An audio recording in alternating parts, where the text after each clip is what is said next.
Mari bersama berperan besar memajukan pendidikan Indonesia yang lebih baik dengan menciptakan pembelajaran yang berpusat pada murid dan menggerakkan ekosistem pendidikan yang lebih baik melalui program Guru Penggerak. Guru Penggerak, Merdeka Belajar.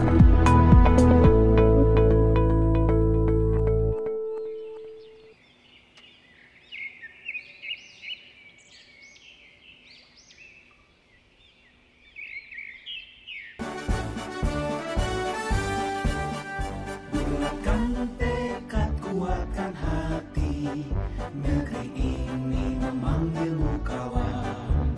Belajar, bergerak, berbagi untuk negeri. Guru penggerak, majukan pendidikan. Guru penggerak menghamba para murid. Asmaul Husna itu adalah nama-nama baik Allah. Allah itu hanya satu, tetapi menyebutkannya itu banyak namanya. Bisa disebut dengan Ar-Rahman yang berarti apa?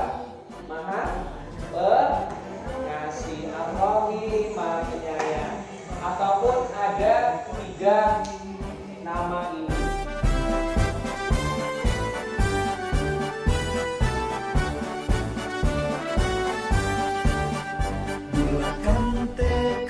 Kuatkan hati, negeri ini memanggilmu kawan. Belajar, bergerak, berbagi untuk negeri. Guru penggerak, majukan pendidikan. Guru penggerak menghamba pada murid. Kreatif, rancang pembelajaran. Hargai potensi, tingkatkan prestasi. Lahirkan profil pelajar Pancasila. Belajar, bergerak, berbagi untuk negeri. Kita menjaga. Sekarang kan sedang musim hujan. Desa kita di pinggir sungai, tentu saja sangat rentan terhadap musibah banjir. Nah, materi diskusi ini dirubah dengan musibah banjir. Kita contohkan, Rina ini adalah teman kita, teman kita. Rina ini rumahnya di pinggir sungai. Kemudian rumah Rina ini hanyut terbawa banjir sehingga tidak menyisakan harta benda sedikit pun. Hanya pakaiannya saja yang melekat di tubuhnya yang tersisa. Nah, coba kalian diskusikan masing-masing kelompok untuk membahas bagaimana sikapmu untuk memberikan rasa empati terhadap temanmu Rina ini. Silakan didiskusikan. Berbagi untuk negeri. Guru penggerak, majukan pendidikan. Guru penggerak menghamba pada murid. Kreatif, rancang pembelajaran.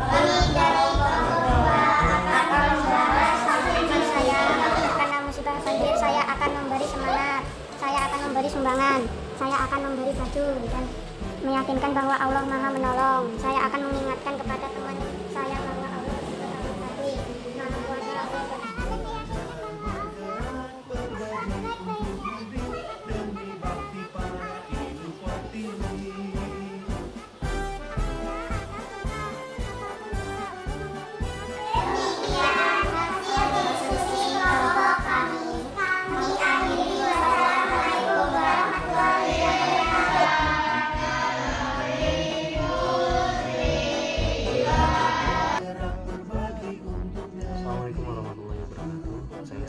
calon guru penggerak Kabupaten Tanggamus. Saya akan merefleksikan hasil pemikiran Ki Hajar Dewantara. Menurut Ki Hajar Dewantara, pendidikan merupakan persemaian benih-benih kebudayaan dan pendidikan. Artinya, pendidikan dan kebudayaan di sini harus saling terkait sesuai dengan 3 kerangka perubahan Ki Hajar Dewantara. Ada 3 kerangka perubahan Ki Hajar Dewantara. Yang pertama, kodrat keadaan.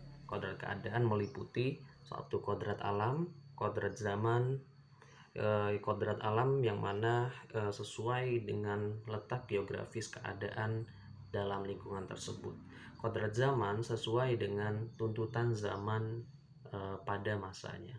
Kerangka perubahan yang kedua ada trikon. Yang pertama ada kontinuitas, artinya berdialog kritis. Sebagai seorang guru, tentunya kita tidak boleh hanya berfokus dalam satu siswa saja atau siswa-siswa yang mempunyai kemampuan lebih saja.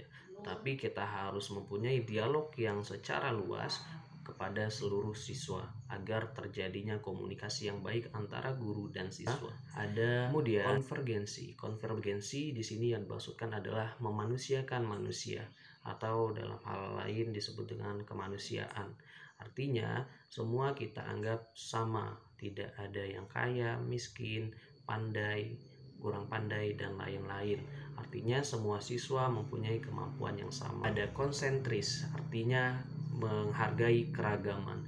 Kita tentu tahu bahwa setiap siswa mempunyai keragaman dari mulai cara berpikir dan latar belakang yang berbeda-beda. Dua anak kembar saja itu bisa saja mempunyai dua keragaman yang berbeda. Artinya kita tidak bisa menuntut semua siswa harus menyelesaikan tugas-tugas dengan sama.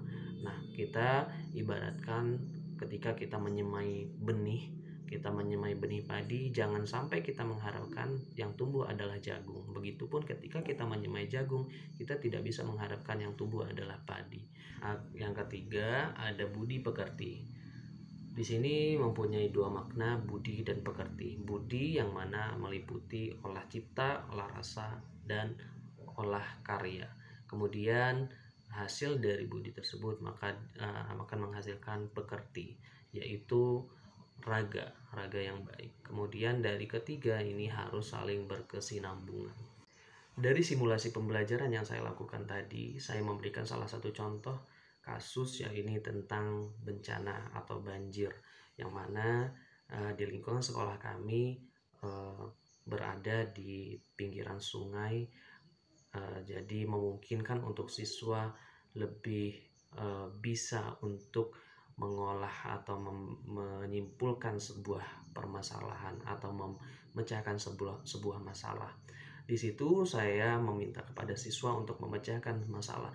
Bagaimana rasa empati kita sebagai siswa, sebagai seorang teman yang ketika temannya tertimpa musibah. Ternyata dari dua kelompok tadi berbagai pemecahan masalah dilakukan. Yang pertama, mereka memberikan support, kemudian selain memberikan bantuan-bantuan secara finansial. Kemudian yang kedua, mereka memberikan rasa empati dengan cara menasehati bahwa Allah itu maha berkuasa.